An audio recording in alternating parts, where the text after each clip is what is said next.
The part of the mammalian ear responsible for the maintenance of balance is the correct option here is the vestibular system.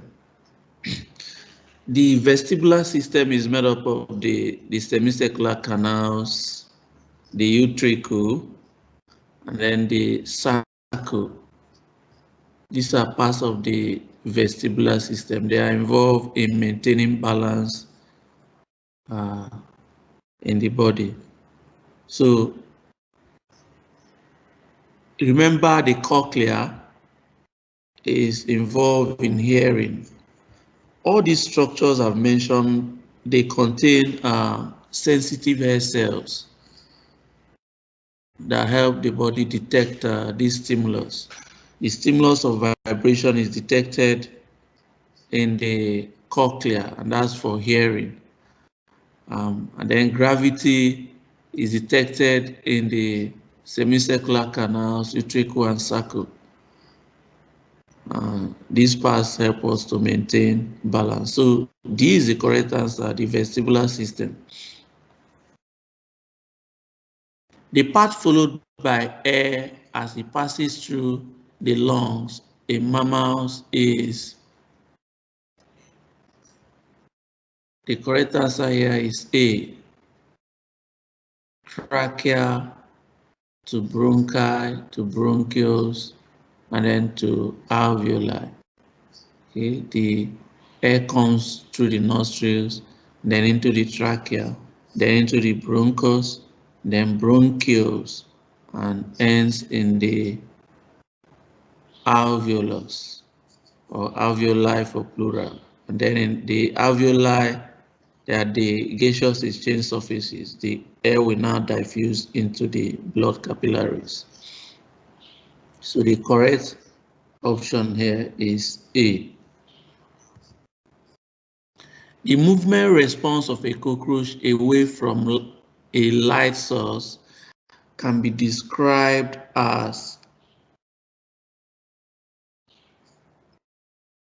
the correct answer here is negative phototaxis. That's the correct option, negative phototaxis.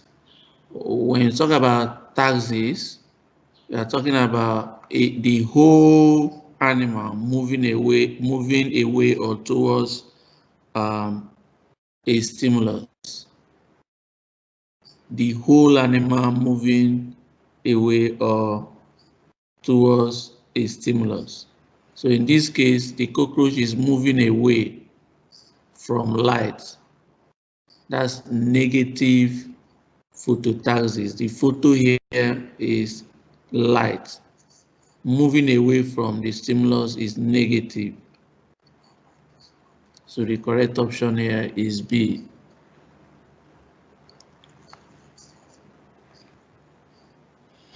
The vascular tissues in higher plants are responsible for movement of water and food. The correct option here is A, movement of food and water. The xylem vessel transports water and mineral salts from the roots to the leaves. The phloem tissue transports manufactured food, sucrose, amino acids, to and fro from the roots to the leaves or from the leaves to the roots. So the correct option here is A.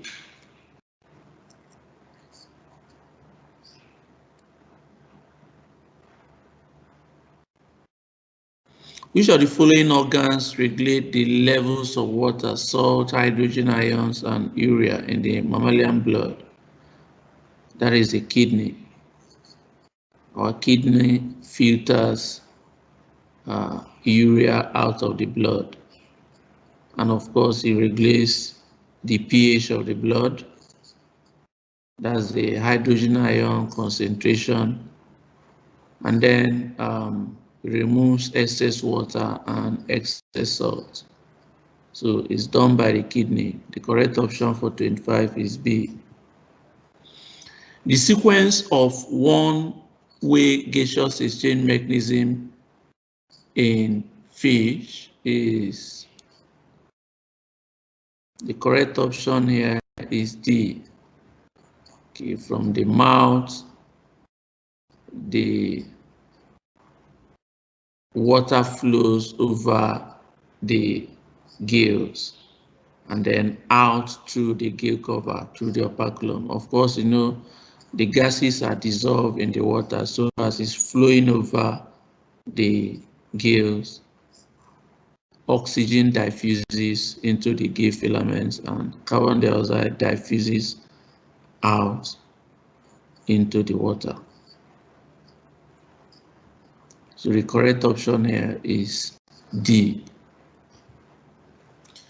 The type of asexual reproduction that is common to both paramecium and protists is D, fission. Protists can reproduce asexually through what we call binary fission.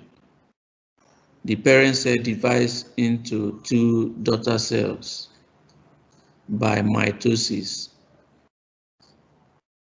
It is called binary fission. So the correct option here is D. In nature, plants and animals are perpetually engaged in mutualism because the correct option here is C. They utilize respiratory ways of each other. Of course, if two organisms are benefiting from each other, you call it mutualism.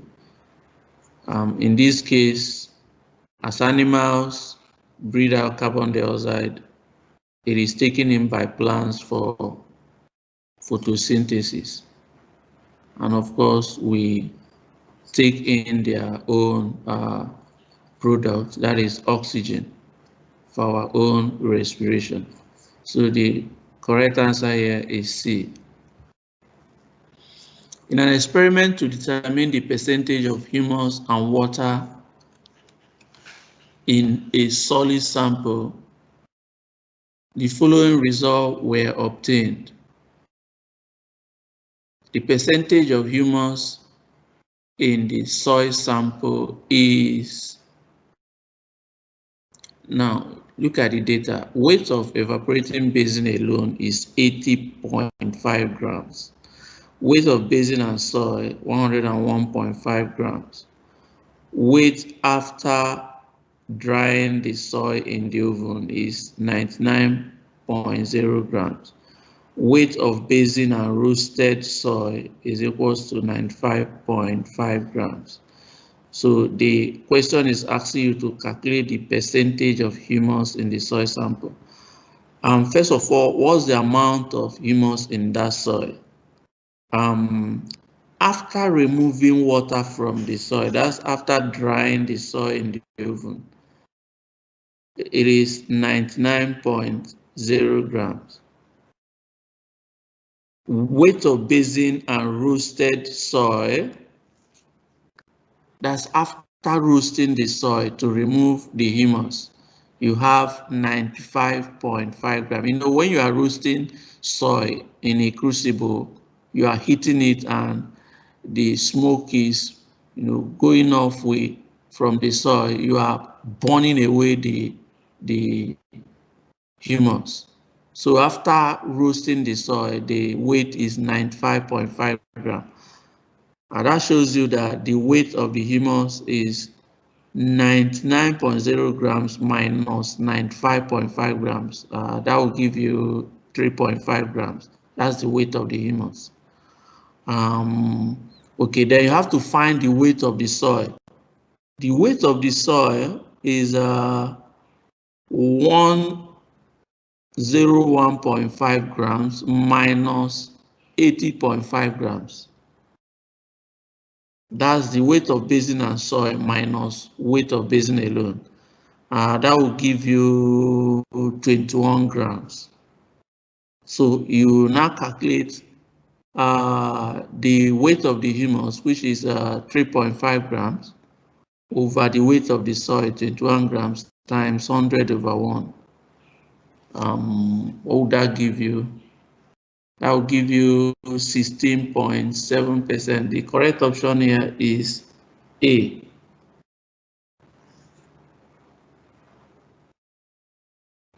An example of a filter feeding animal is the correct option here is D, mosquito.